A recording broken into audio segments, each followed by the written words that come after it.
नमस्कार मित्रों। तो सत्यान्वेषण श्रृंखला का आज तीसरा अध्याय है।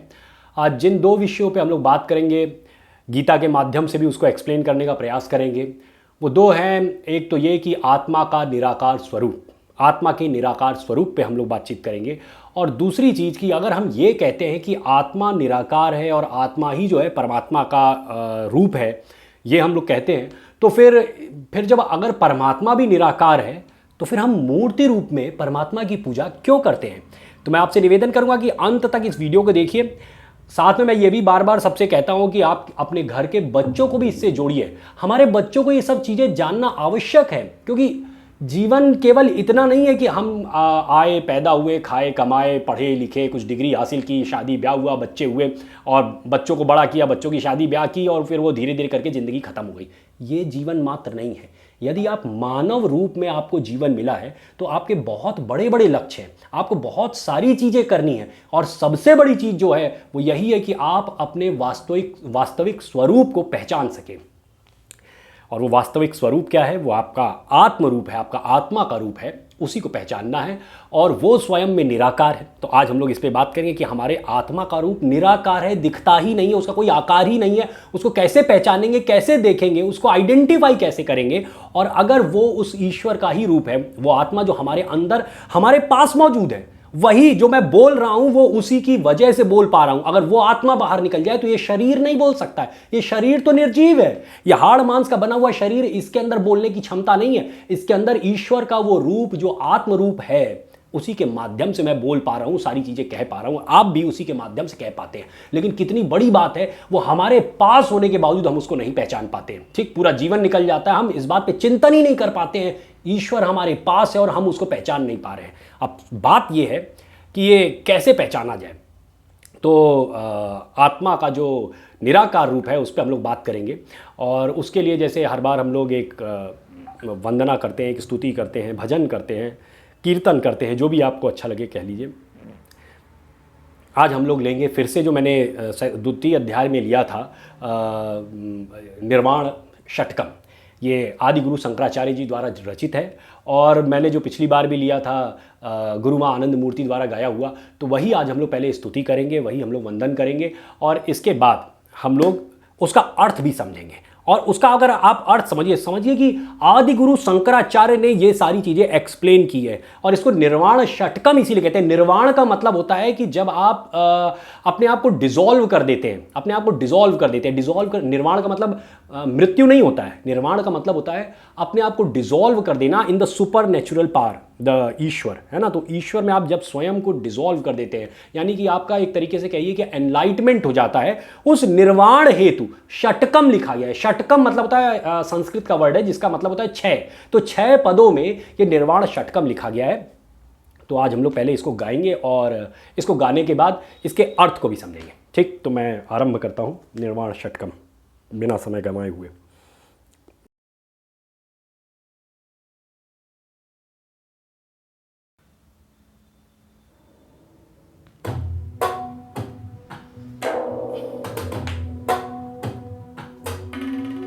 मनोबुद्ध्यहंकार चेत्तानि नाहं, न च श्रोत जीवे न च घ्राण नेत्रे। मैं क्या नहीं हूं, आत्मा बता रही है कि मैं क्या नहीं हूं। चेत्तानि नाहं, न च श्रोत जीवे न च घ्राण नेत्रे, न च व्योम भूमि न तेजो न वायु, चिदानंद रूपः शिवोऽहं शिवोऽहं, चिदानंद रूपः शिवोऽहं शिवोऽहं, शिवोऽहं शिवोऽहं, शिवोऽहं शिवोऽहं, शिवोऽहं शिवोऽहं, शिवोऽहं शिवोऽहं, शिवोऽहं शिवोऽहं, शिवोऽहं शिवोऽहं, शिवोऽहं। तो आदि गुरु बता रहे हैं मैं क्या नहीं हूं। आगे भी अर्थ इसका और डिटेल में मैं समझाऊंगा। दूसरा पद आ रहा है, 6 पद हैं कुल, तो एक पद हो गया, दूसरा पद आ रहा है न मैं, समझिए इसको, मैं ना ही प्राण हूं, न पंचवायु हूं, न सप्तधातु हूं, इसके बारे में इन्होंने कहा है।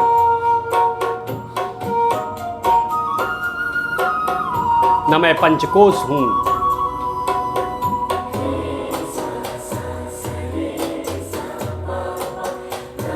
न मैं वाणी हूं, न मैं हाथ पैर से उत्सर्जन की इंद्रियां हूं, मैं तो वही परमानंद हूं। न च प्राण संज्ञो न वै पंचवायुः न वा सप्तधातुर्न वा पंचकोशः।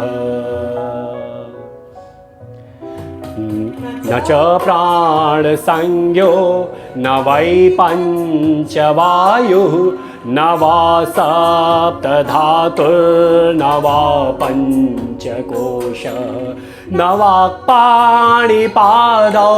न चोपस्थपायुः चिदानन्दरूपः शिवोऽहं शिवोऽहं चिदानन्दरूपः शिवोऽहं शिवोऽहं शिवोऽहं शिवोऽहं शिवोऽहं शिवोऽहं शिवोऽहं शिवोऽहं शिवोऽहं शिवोऽहं शिवोऽहं शिवोऽहं शिवोऽहं शिवोऽहं शिवोऽहं शिवोऽहं।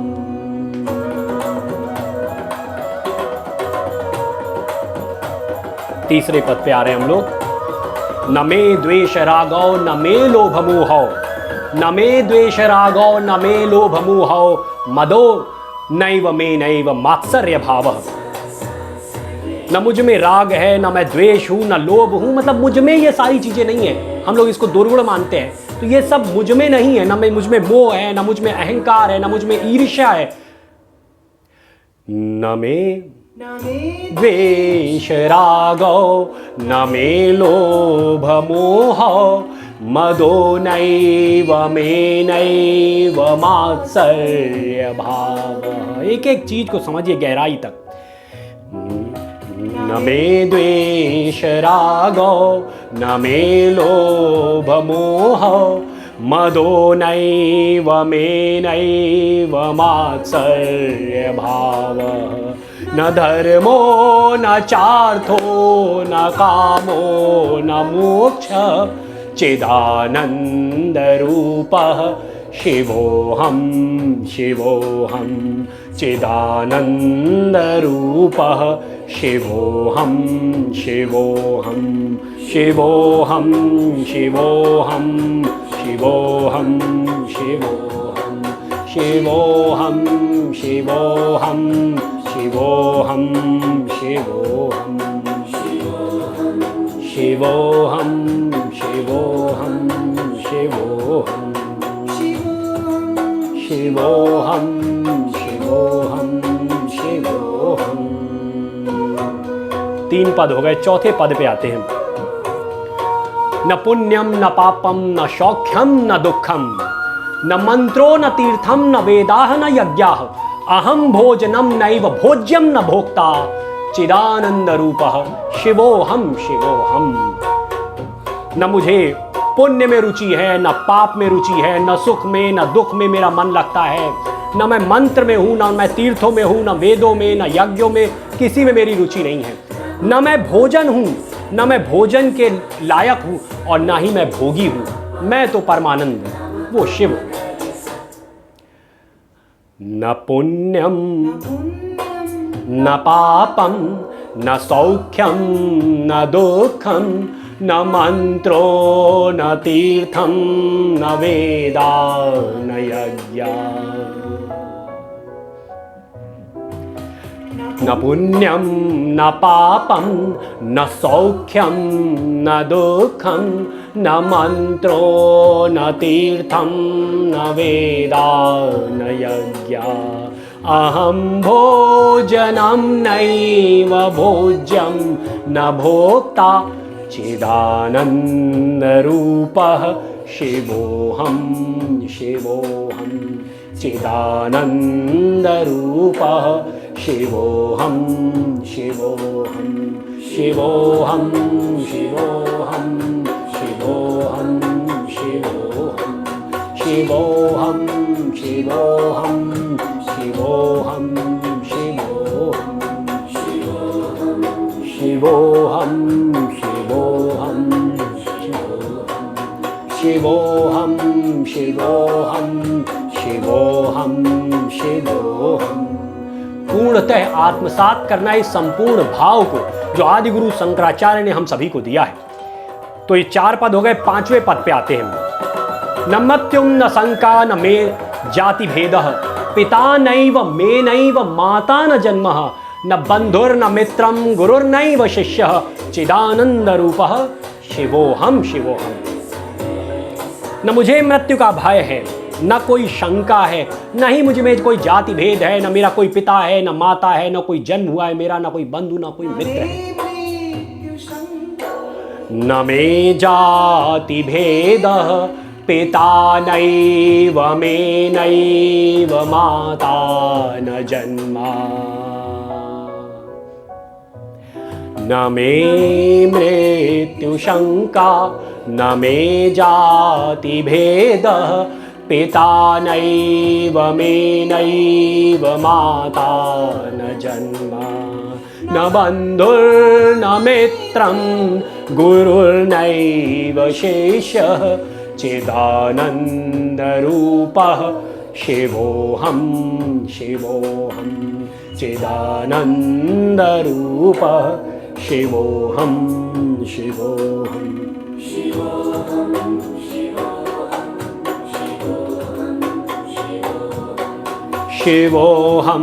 शिवोऽहं शिवोऽहं शिवोऽहं शिवोऽहं शिवोऽहं शिवोऽहं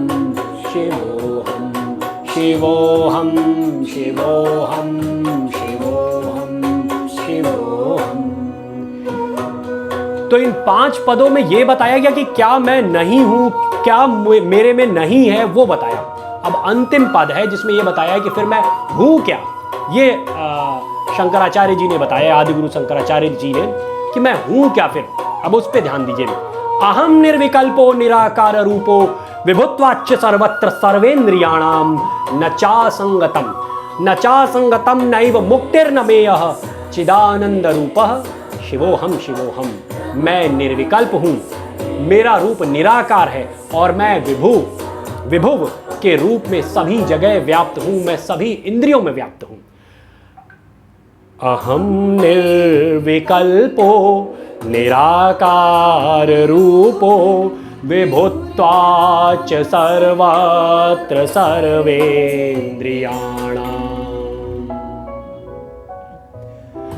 अहम निर्विकल्पो निराकार रूपो विभुर्व्याप्य सर्वत्र सर्वेन्द्रियाणाम् न चामे समत्वं न सुक्तिर्न मेऽजदानन्दरूपः शिवोऽहं शिवोऽहं चिदानन्दरूपः शिवोऽहं शिवोऽहं शिवोऽहं शिवोऽहं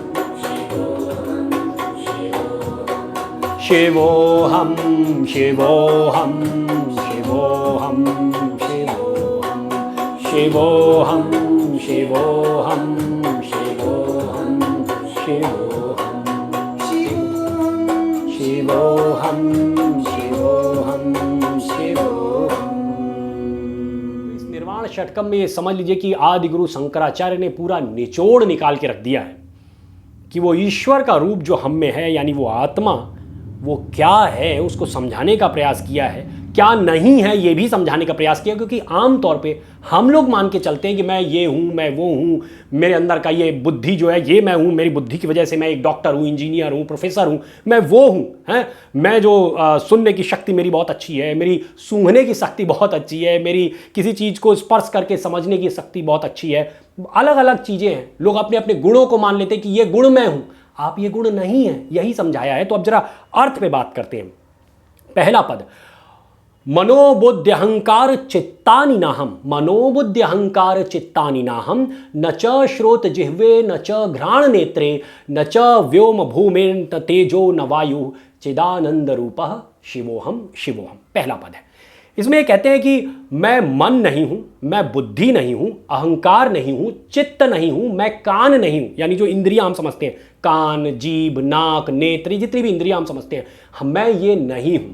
मैं आकाश भी नहीं हूं, व्योम मैं वो नहीं हूं, मैं धरती भी नहीं हूं, मैं अग्नि भी नहीं हूं, मैं वायु भी नहीं हूं। नहीं कहा जाता है ना कि पंच चीज़ों से हम, 5 चीज़ों से बने हैं हम, तो वो सारी चीज़ें मैं नहीं हूं। मन में जो परमानंद है, समझिए, मन में जो परमानंद है, मैं वही परमानंद, मैं अनादि, मैं वो अनंत शिव हूं। दूसरा पद, दूसरे पद में ये कहा जा रहा है कि न च प्राण संज्ञो, मैं क्या नहीं हूं, न च प्राण संज्ञो, प्राण की संज्ञा मुझे नहीं दी जा सकती है, न च प्राण संज्ञो न वै पंचवायु न वा सप्त धातुर न वा पंचकोशः न वाक्पाणि पादौ न चोपस्थ पायु चिदानंद रूपः शिवोहम शिवोहम। मैं ना ही प्राण की संज्ञा देने योग्य हूं, ना ही पंचवायु हूं, न मैं सप्त धातु हूं। बहुत सारी ऐसी धातुएं होती हैं जो मानी जाती हैं कि मैं वो हूं, नहीं, वो भी नहीं हूं मैं। ना ही मैं कोई पंचकोश हूँ, शरीर की 5 परतों में आत्मा ढकी हुई मानी जाती है। जैसे जैसे आध्यात्म में हम लोग आगे बढ़ेंगे, इन परतों को हम लोग समझेंगे। तो मैं ये भी नहीं हूँ, न मैं वाणी हूँ, न मैं हाथ पैर से उत्सर्जन इंद्रियां हूँ। मैं मन में जो परमानंद है, फिर मैं क्या हूँ, मन में जो परमानंद है वही परमानंद, मैं अनादि, मैं वही अनंत शिव हूँ। तीसरा पद, न मे द्वेष रागौ, न मे द्वेष रागौ न मे लोभ मोहौ मदो नैव मे नैव मात्सर्य भावः न धर्मो न चार्थो न कामो न मोक्षः चिदानंद रूपः शिवोहम शिवोहम। तो बाहरी संसार के लिए जो आप देखते हैं कि जो दूसरी संसार के लिए कहा जाता है कि मुझ में राग द्वेष है, तो न मुझ में, यानी कि मैं जो आत्मा रूप हूं उसकी बात हो रही है, न मुझ में राग है, मतलब प्रेम किसी के प्रति, न मुझ में किसी के प्रति द्वेष है, न मुझ में किसी चीज के लिए लोभ है, न मुझ में किसी चीज के लिए मोह है, न मुझ में किसी प्रकार का कोई अहंकार है, न ही मुझ में ईर्ष्या का भाव है, न ही मुझ में धर्म में, न धन में, न काम भावना में, और न ही मोक्ष में मुझे कोई रुचि है। मतलब धर्म में भी मुझे रुचि नहीं है, धन में भी रुचि नहीं है, काम भावना में भी मुझे रुचि नहीं है, मुझे मोक्ष में भी रुचि नहीं है। मन में जो परमानंद है, मैं क्या हूं, मन में जो परमानंद है, मैं वही परमानंद, मैं अनादि अनंत वो शिव हूं। तो जब मैं शिव हूं तो मुझे इन सब चीजों की क्या जरूरत है, मैं तो वो शिव हूं।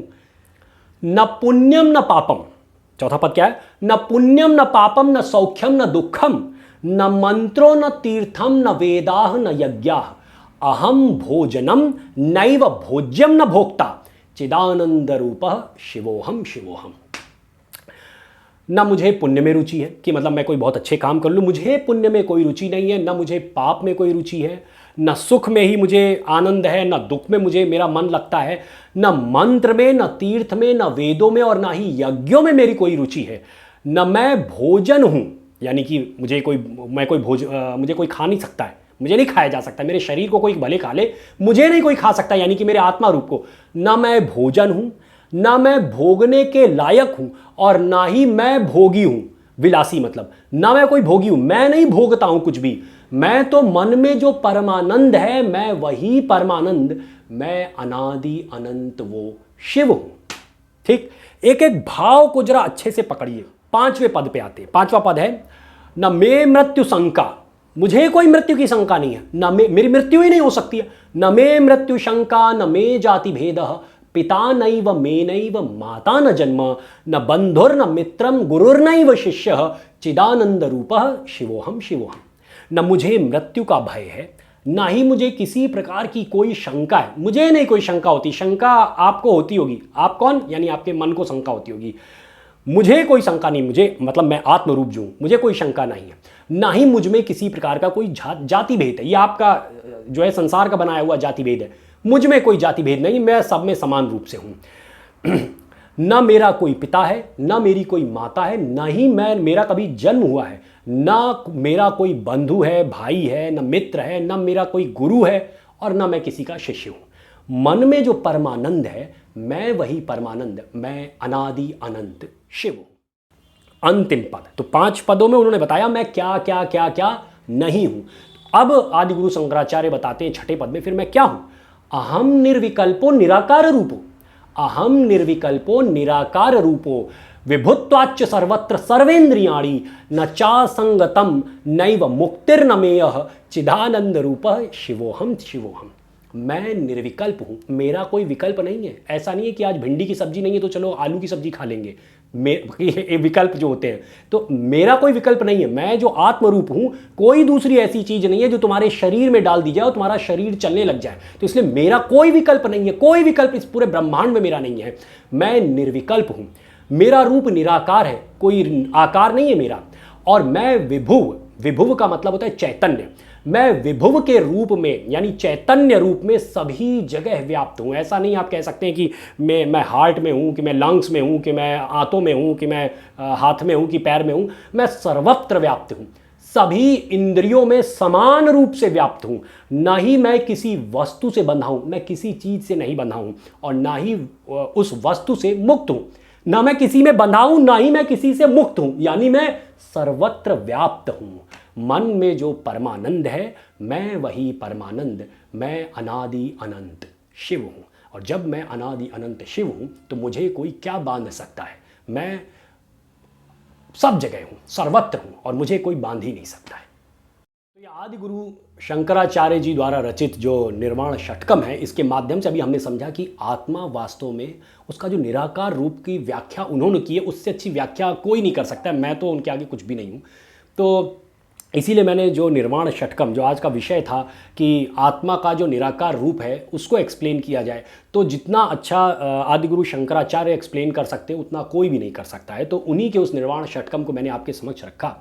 अब जरा हम लोग लेते हैं कि गीता में क्या इसका उल्लेख मिलता है, और गीता किस तरीके से इस चीज़ को, आत्मा के निराकार रूप को गीता कैसे एक्सप्लेन करती है। उसमें वासुदेव क्या कहते हैं।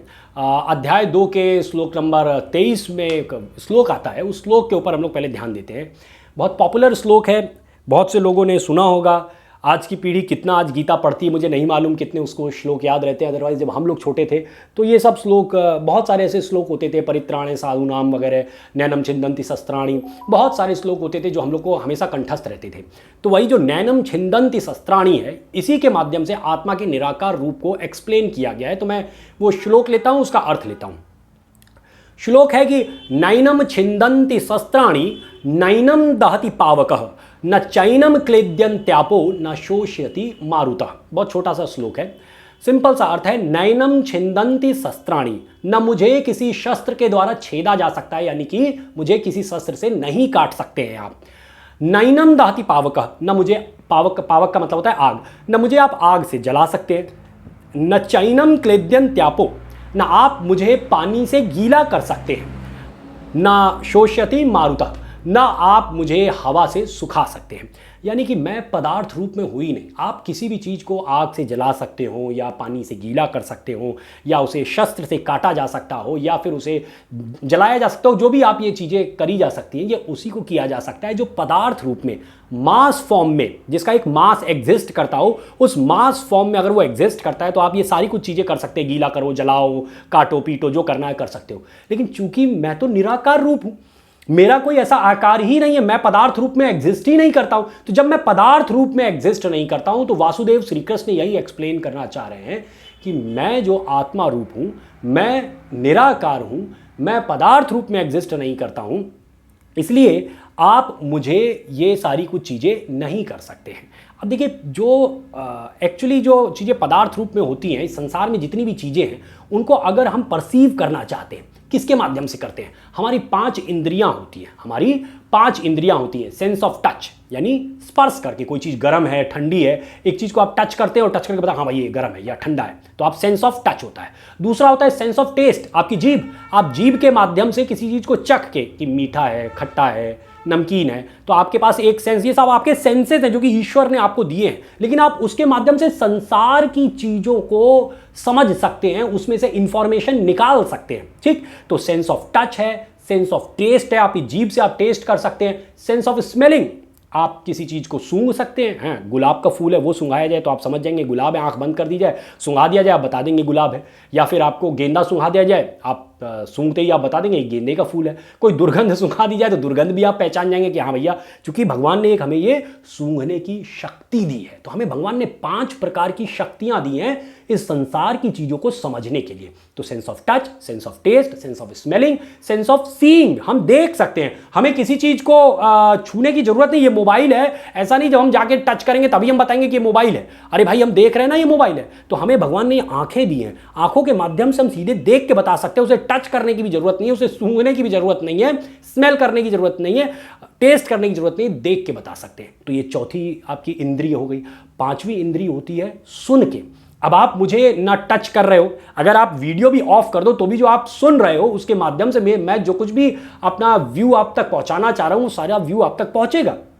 ठीक है, तो सुनने की शक्ति, देखने की शक्ति, सूंघने की शक्ति, टेस्ट करने की शक्ति और ये टच करके समझने की शक्ति। तो ये ईश्वर ने हमें ये 5 इंद्रियां दी हैं जिसके माध्यम से इस दुनिया से, इस संसार की जो चीजें हैं जो पदार्थ रूप में एग्जिस्ट कर रही हैं, उनको हम एक्सेप्ट कर सकते हैं, उनसे इंफॉर्मेशन कलेक्ट कर सकते हैं। लेकिन चूंकि पदार्थ फॉर्म में आत्मा एग्जिस्ट नहीं करती है, अब जरा बात को समझिएगा, चूंकि पदार्थ फॉर्म में आत्मा एग्जिस्ट नहीं करती है, इसलिए यह संभव ही नहीं है कि अपनी इन 5 इंद्रियों के माध्यम से, इन 5 इंद्रियों के माध्यम से आप आत्मा रूप का अनुभव कर सको। ठीक, क्योंकि सवाल कई बार करते हैं अगर ये निराकार है तो इसको आप एक्सपीरियंस कैसे कर सकते हैं, कैसे देख सकते हैं। मतलब एक थॉट ऐसा है कि जो चीज़ देखी नहीं उस पर विश्वास कैसे करें। कई बार लोग ये सवाल करते हैं जो चीज़ देखी नहीं उस पर विश्वास कैसे करें। मैं आपसे एक चीज़ जरा बहुत छोटा सा सवाल पूछता हूँ, देखना आपकी केवल एक इंद्रिय है, देखना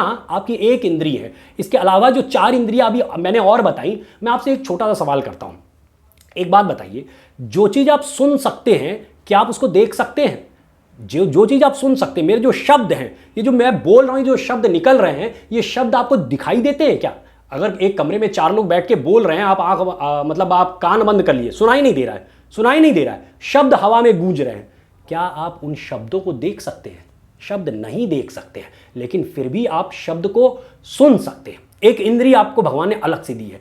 एक इंद्रिय जो काम करती है, दूसरी इंद्रिय वो काम नहीं करती है। तो अगर आप ये कहेंगे कि जो चीज़ देखेंगे नहीं विश्वास कैसे करेंगे? दूसरा एक सवाल करता हूं, एक पानी रखा हुआ है, वो पानी गर्म है या ठंडा है, जब तक आप टच नहीं कर लेंगे तब तक आप कैसे जान जाएंगे कि वो गर्म है कि ठंडा है? आप देख सकते हैं क्या? देख के बता सकते हैं उसके अंदर टेम्परेचर कितना है? वो 30 डिग्री सेल्सियस का पानी है या वो 100 डिग्री सेल्सियस का उबलता हुआ पानी है? मतलब उबल रहा होगा तो दिखाई दे जाएगा भले, लेकिन मान लीजिए 70 डिग्री सेल्सियस है, उसमें तो बुलबुले नहीं निकल रहे हैं, 70 डिग्री सेल्सियस पे है या वो 30 डिग्री सेल्सियस पे है, 2 पानी रख दिए जाए, आप देख के बता सकते हैं कौन 30 पे है कौन 70 पे है? नहीं बता सकते हैं।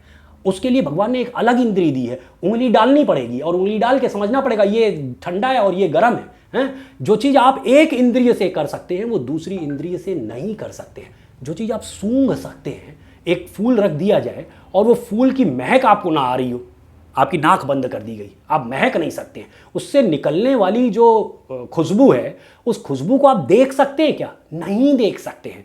कहने का मतलब जो मैं कहना चाह रहा हूँ, जरा उस भाव तक पहुँचने का प्रयास करिए। आपकी ये 5 इंद्रियां हैं जिनमें से एक इंद्रिय है देखना। तो अगर आप किसी चीज को देख नहीं पा रहे हैं, जैसे जो उसमें से महक निकल रही है या किसी चीज से हीट निकल रही है, उस हीट को आप हाथ से टच करके महसूस कर सकते हैं, देख के नहीं महसूस कर सकते हैं। आप खुशबू को देख नहीं सकते हैं, शब्दों को देख नहीं सकते हैं। ठीक इसी तरीके से जो स्वाद है किसी चीज का, खट्टा है या मीठा है, खट्टा या मीठा देख के बता सकते हो क्या कि ये चीज खट्टी है कि मीठी है? देख के नहीं बता सकते हो।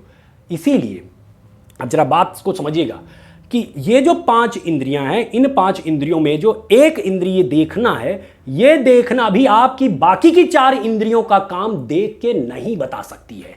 तो ये ईश्वर जो निराकार ब्रह्म है, ये आत्मा जो निराकार रूप में है, उस निराकार रूप को तो इन 5 इंद्रियों के माध्यम से आप समझ ही नहीं सकते जब आप क्योंकि वो पदार्थ रूप में नहीं है। जब वो पदार्थ रूप में नहीं है और आप इन 5 इंद्रियों से ना आप उसको टच कर सकते हैं, ना आप उसको सूंघ सकते हैं, आत्मा की कोई महक नहीं होती है, आत्मा का कोई जो है स्वाद नहीं होता है, तो आप इन 5 इंद्रियों के माध्यम से आत्मा को परसीव ही नहीं कर सकते, उसका कोई इंफॉर्मेशन कलेक्ट ही नहीं कर सकते हैं। इन 5 इंद्रियों के अतीत है, इन 5 इंद्रियों के परे है एक छठी इंद्रिय है। जब तक आपकी वो छठी इंद्रिय का विकास आप नहीं कर लेते हैं, तब तक उस आत्मा रूप को आप देख ही नहीं सकते हैं। देखने का मतलब ये नहीं है आप उसमें से किसी प्रकार की इंफॉर्मेशन कलेक्ट नहीं कर सकते हैं, आप उसको ऑब्जर्व नहीं कर सकते, उसका अनुभव नहीं कर सकते हैं। आप उसका अनुभव तभी होगा जब इन 5 इंद्रियों के परे आपकी छठी इंद्रिय का विकास हो।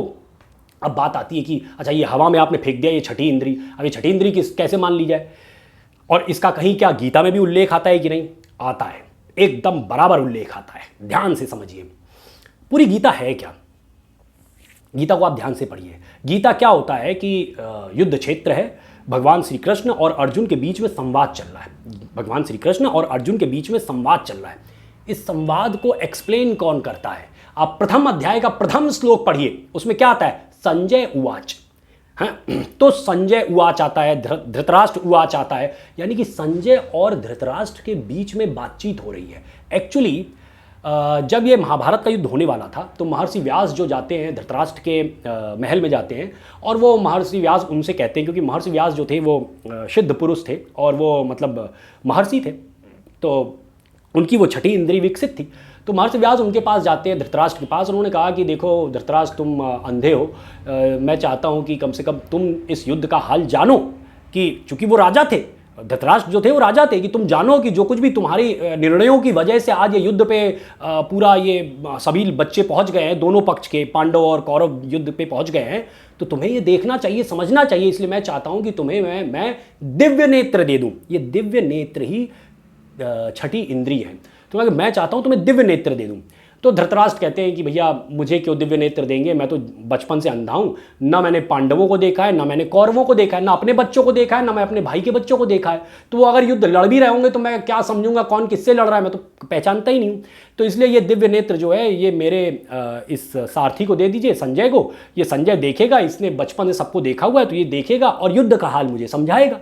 तो संजय को महर्षि व्यास दिव्य नेत्र देते हैं, और संजय धृतराष्ट्र के बगल में बैठ के वहीं पे, आप सोचिए, आज सोचिए ऐसा हो सकता है क्या कि आप अपने घर में बैठे हो और दिल्ली में क्या हो रहा है वो सारा एक्सप्लेनेशन आप एकदम जैसे आंखों देखा लाइव टेलीकास्ट आप एक्सप्लेन कर सकें, हैं कमेंट्री वहां बैठ के आप करते रहें। तो संजय वहां की चीज देख के एक्सप्लेन कर रहे हैं, ये दिव्य नेत्र के माध्यम से वो करते हैं। पहला उल्लेख वो आता है। दूसरा उल्लेख आता है जब भगवान श्री कृष्ण से अर्जुन कहते हैं कि मैं आपका विराट रूप देखना चाहता हूं।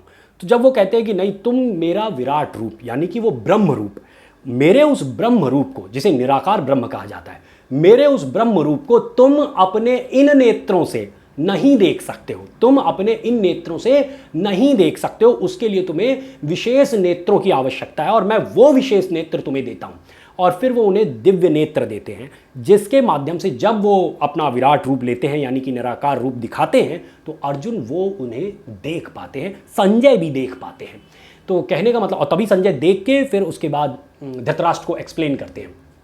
तो जिसके पास वो दिव्य नेत्र थे, तो ये जो दिव्य नेत्र हैं यही वास्तव में छठी इंद्रिय हैं। भगवान क्या कहते हैं कि देवादिदेव महादेव, उनके आप मस्तक पे यहाँ देखते हैं, त्रिनेत्र कहा जाता है उनको इसीलिए कि उनके मस्तक पे एक नेत्र होता है, और ये वास्तव में उनकी वही दिव्य नेत्र है जिसके माध्यम से वो उनकी विशेष इंद्रिय है कि उनको कहा जाता है कि वो भूत और भविष्य सबका ज्ञान उनको होता है। ठीक, तो ये है कारण कि आप इन 5 इंद्रियों के माध्यम से इस निराकार रूप ईश्वर को क्यों नहीं समझ सकते।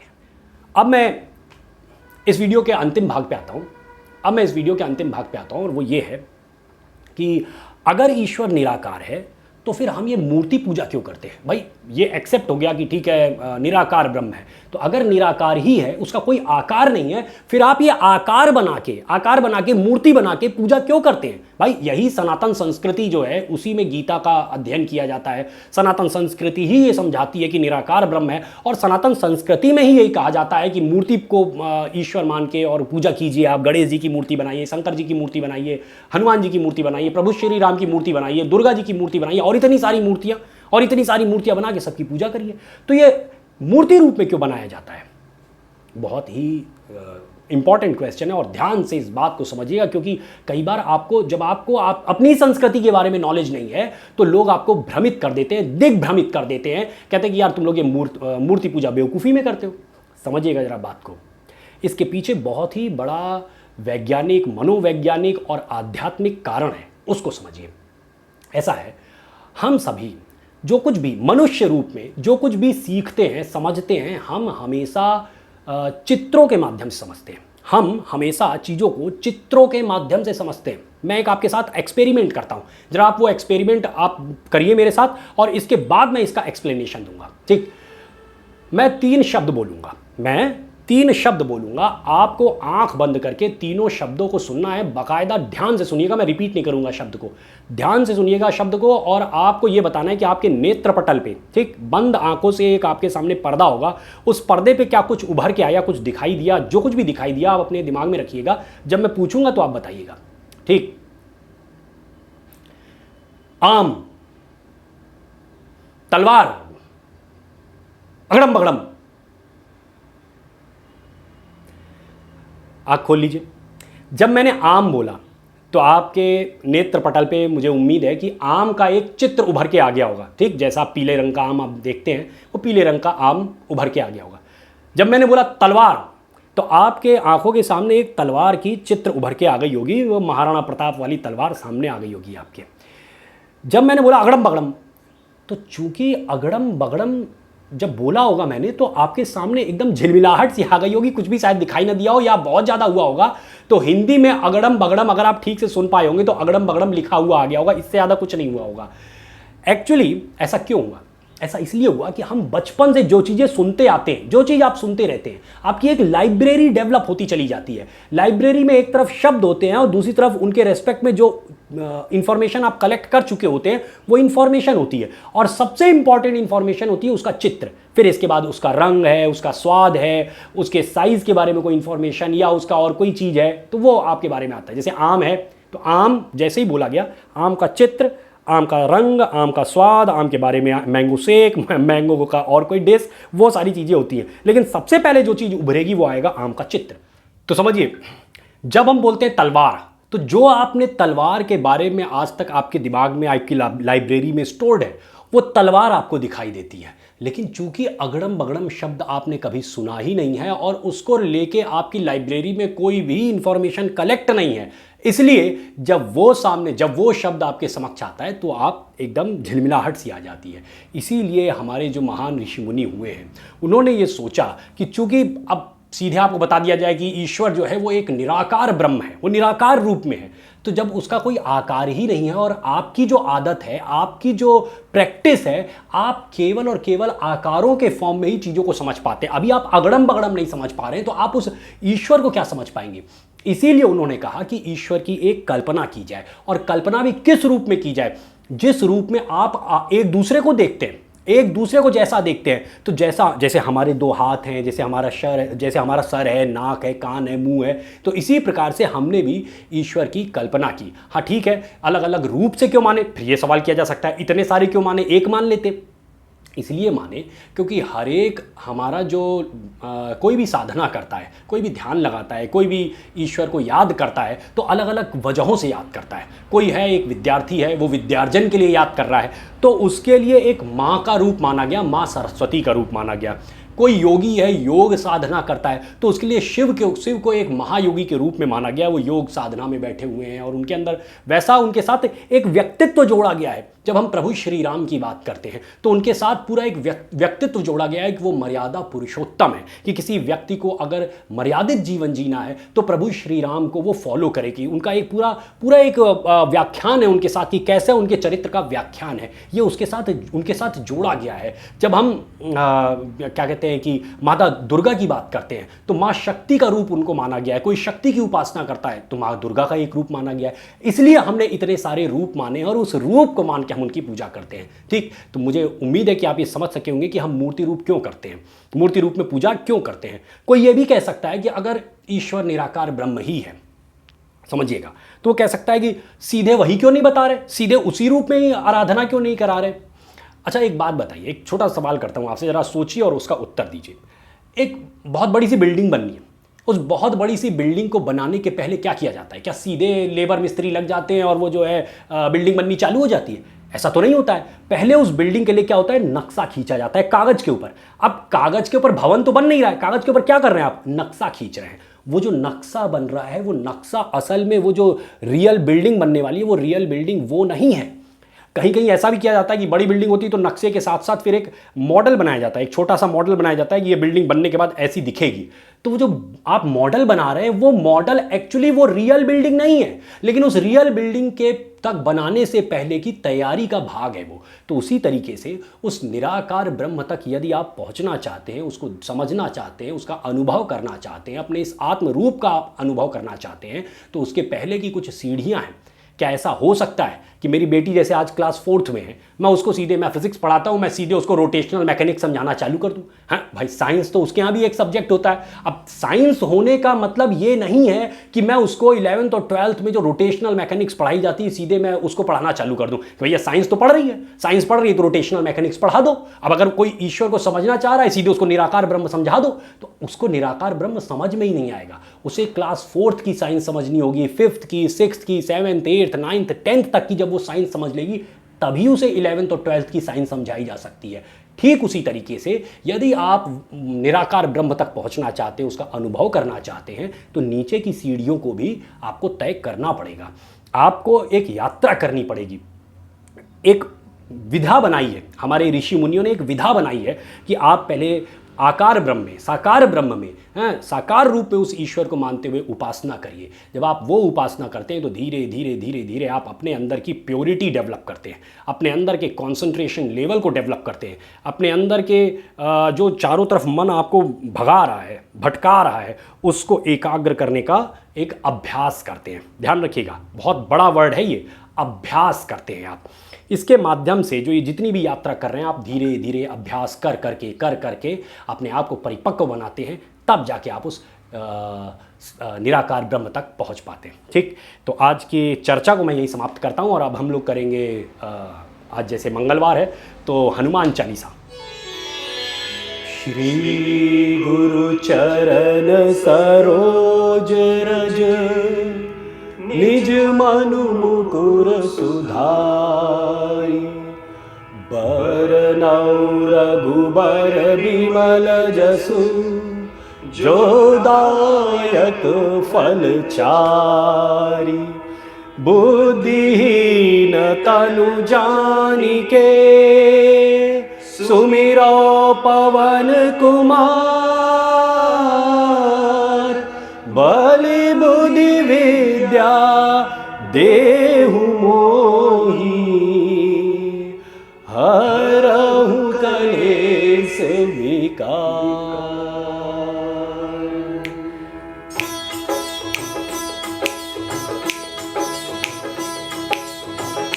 जय हनुमान ज्ञान गुण सागर, जय कपीस तिहु लोक उजागर।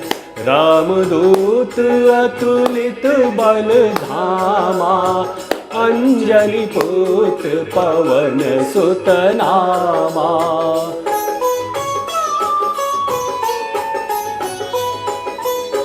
महावीर विक्रम बजरंगी, कुमति निवार सुमति के संगी, कंचन बरन विराज सुबेसा, कानन कुंडल कुंचित केसा, हाथ बज्र ध्वजा विराजै, कांधे मूज जनेऊ साजै, शंकर सुवन केसरी नंदन, तेज प्रताप महाजगबंदन।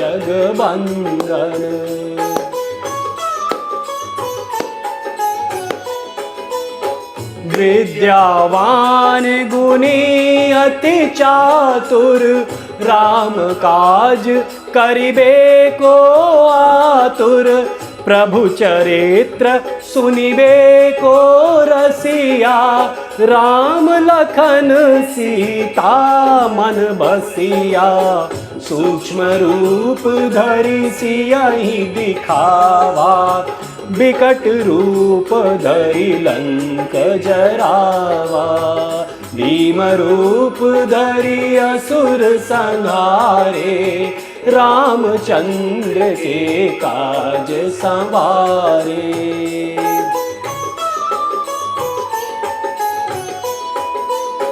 लाए सजीवन लखन जियाए, श्री रघुबीर हरषि उर लाए, रघुपति की बहुत बड़ाई, तुम मम प्रिय भरतहि सम भाई, सहस बदन तुम रोजस गावै, अस कहीं श्रीपति कंठ लगावै, सनकादिक ब्रह्मादि मुनीसा, नारद सारद सहित अहिसा।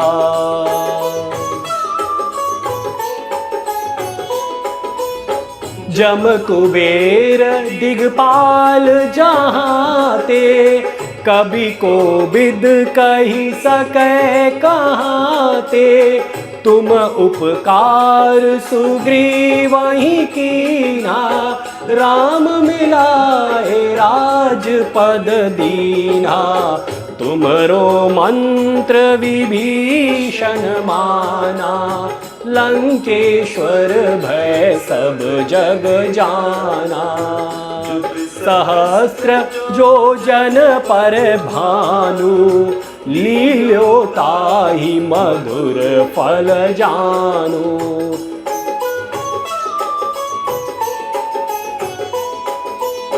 प्रभु मुद्रिका मेली मुख माही, जलधि लांघि गए अचरज नाही, दुर्गम काज जगत के जेते, सुगम अनुग्रह तुम्हरे तेते, राम दुआरे तुम रखवारे, होत न आज्ञा बिनु पैसारे, सब सुख लाहे तुम्हारी सरना, तुम रक्षक काहू को डरना।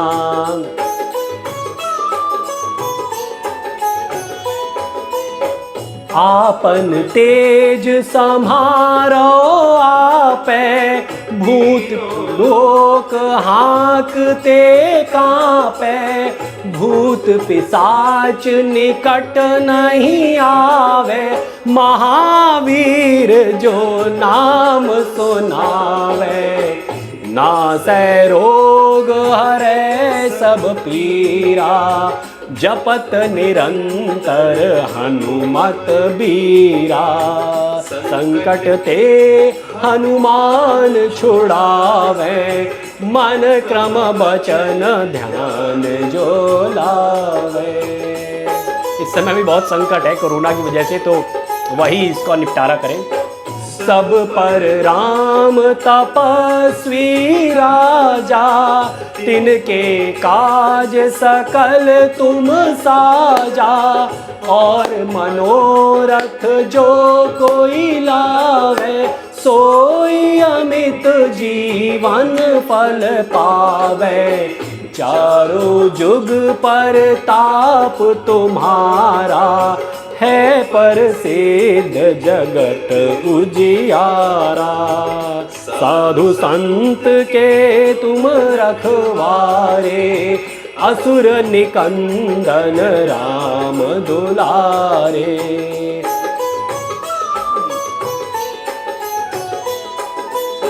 अष्ट सिद्धि नौ निधि के दाता, असबर दीन जानकी माता, राम रसायन तुमरे पासा, सदा रहो रघुपति के दासा।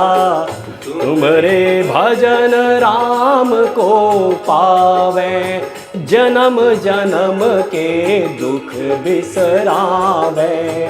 अंत काल रघुबरपुर जाई, जहाँ जन्म हरि भक्त कहाई।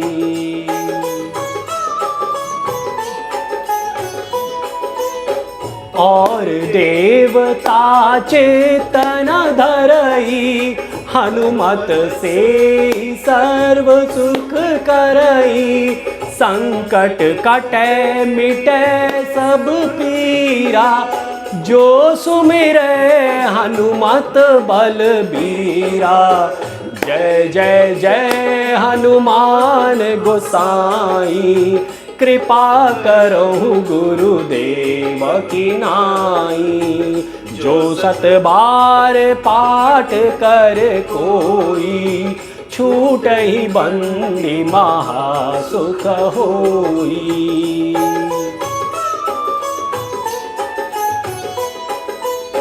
जो यह पढ़े हनुमान चालीसा, होय सिद्धि साखी गौरीसा। तुलसीदास सदा हरि चेरा, की जय नाथ हृदय महाडेरा। की जय नाथ हृदय महाडेरा। तनय संकट हरन, मंगल मूर्ति रूप। राम लखन सीता सहित, हृदय बसहु सुरभूप।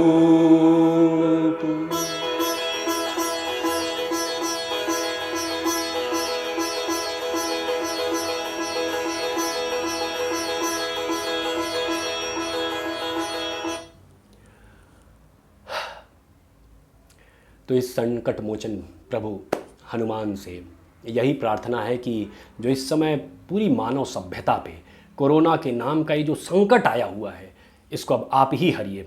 जैसे लक्ष्मण को आपने मूर्छित अवस्था से जीवित अवस्था में लेके आने वाले आप ही थे, तो आज संपूर्ण मानव सभ्यता मूर्छित अवस्था में पड़ी है, इसे पुनः आप जीवित अवस्था में लेके आइए। लोगों के ऊपर से संकट के बादल काटिए, छाटिए।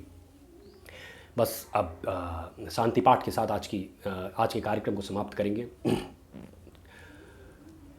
ओम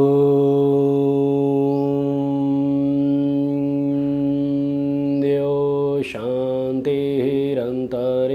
शांति, पृथ्वी शांतिरापः शांतिरोषधयः शांति, वनस्पतयः शान्तिः, विश्वे देवा शान्तिः। ब्रह्मं शान्तिः, सर्वं शान्तिः, शान्तिरेव शान्तिः, सामा शान्तिरेधि। ॐ शान्तिः शान्तिः शान्तिः। देवलोक, अंतरिक्ष व पृथ्वी सभी शांति एवं कल्याण देने वाले हों। सभी जल, औषधियाँ, वनस्पतियाँ हमें सुख शांति प्रदान करें। सभी देवता परब्रह्म परमेश्वर सभी सम्मिलित रूप से शांति देने वाले हों। आदि भौतिक, आदि दैविक व आध्यात्मिक सभी प्रकार ही शांति हो, वह शांति हम में सदैव वृद्धि को प्राप्त हो, वह शांति हम में सदैव वृद्धि को प्राप्त हो।